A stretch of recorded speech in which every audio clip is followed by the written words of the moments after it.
The weather's fine for flying, the fog has gone to bed. There's such good visibility, you can see victory ahead.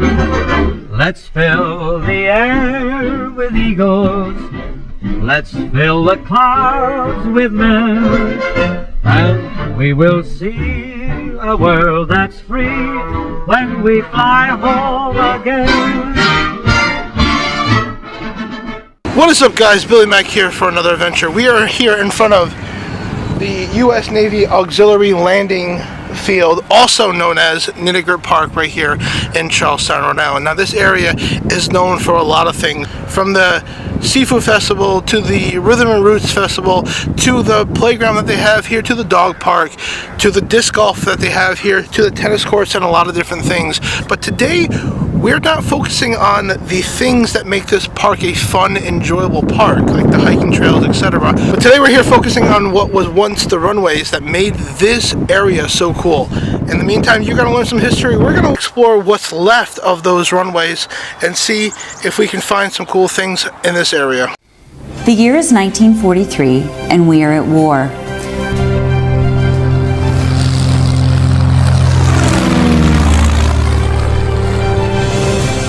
Charlestown is far from the battlefields, but the roar of powerful piston engines can be heard overhead as naval aviators practice aircraft carrier landings, study night fighting tactics, and learn to use a revolutionary new wing-mounted radar system.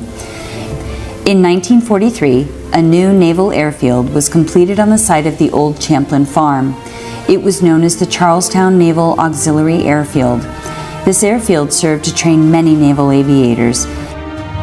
In November 1943, VT and VF-51 came to Charlestown. President George Herbert Walker Bush, was stationed there for 2 months and did his training in the TBM Avenger. Early on, there was small air group, parts of air groups would station there, but by spring of 1944, what they called NAC-2 LANT, which was Night Air Combat Training Unit Atlantic,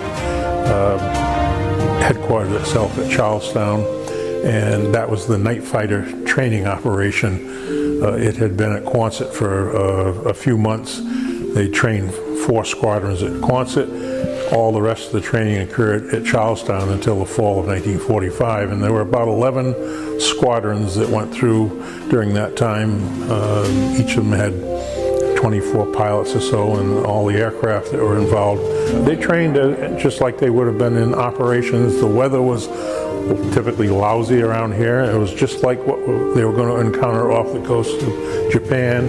All this training and operation occurred at night, so the casualty rate was pretty high. There were 62 over the life of Charlestown that were lost flying from the airfield. Locally in Charlestown, there were some really serious losses. They were occurring so often the Navy did not often recover these crashes if they were not on what I call public viewed property. If they were out in the forest or in the swamp, they were usually left in there either buried or sometimes just left where they fell. If they could recover the pilots' bodies, they would.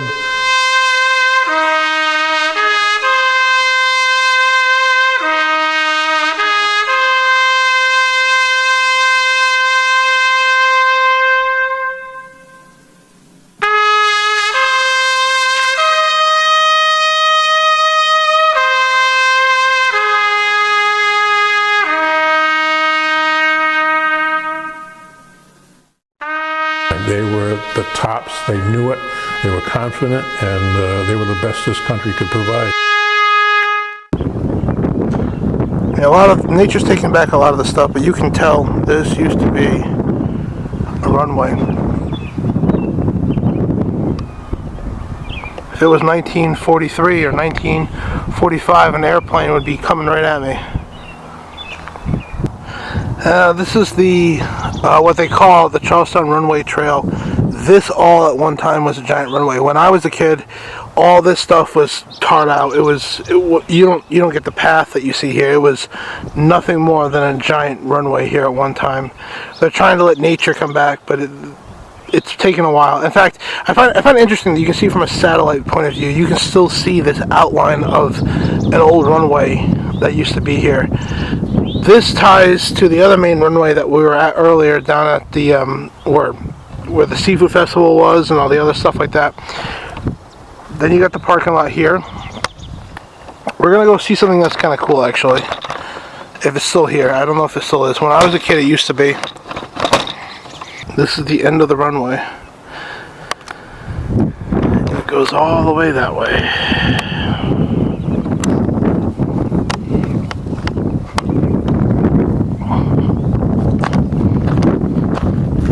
I think this was a helicopter pad at one time. I know there used to be a helicopter pad out here.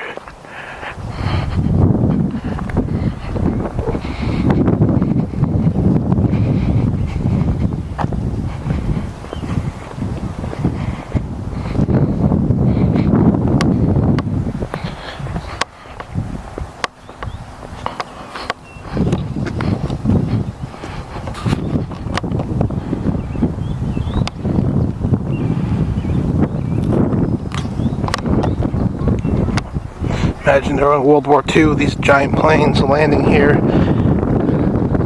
training to face on the Japanese. Let's get some shots of the water down here. I know they have kayak access down here, but another trail down there.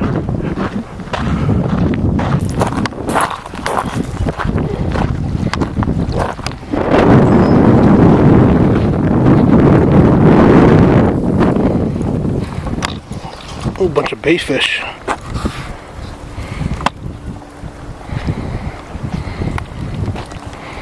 Don't know if you can see them in the water.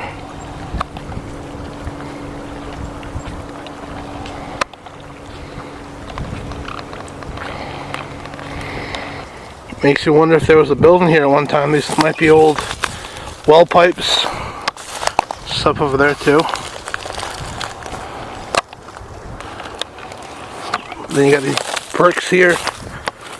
Yeah, there was an old building here. It had to be.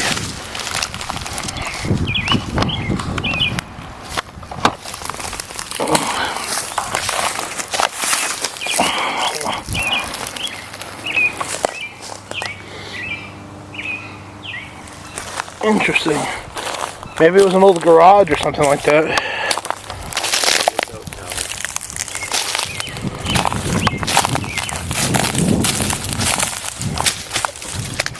Makes you wonder what the hell that is.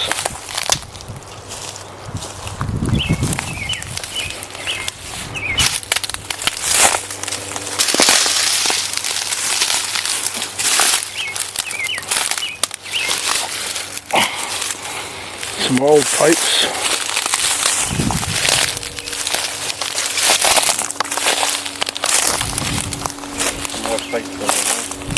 Hey, let me go, thanks. This is really cool, huh? Just like a giant piece of wall. Yeah.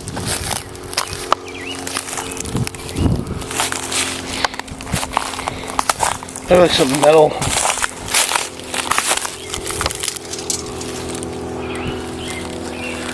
Random metal sitting out of the woods.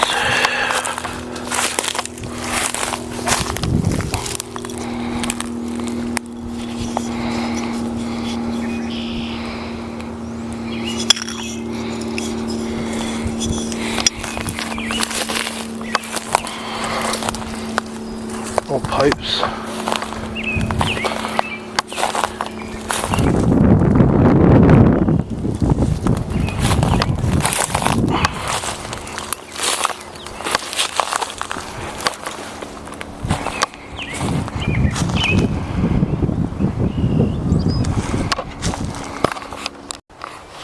Makes you wonder what these pipes are used for.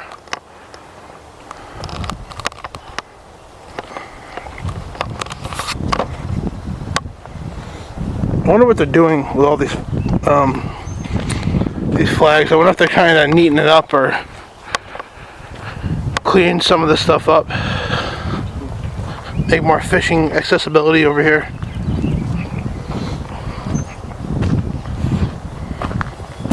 Alright guys, we're back here at the giant 30 marker on the main runway.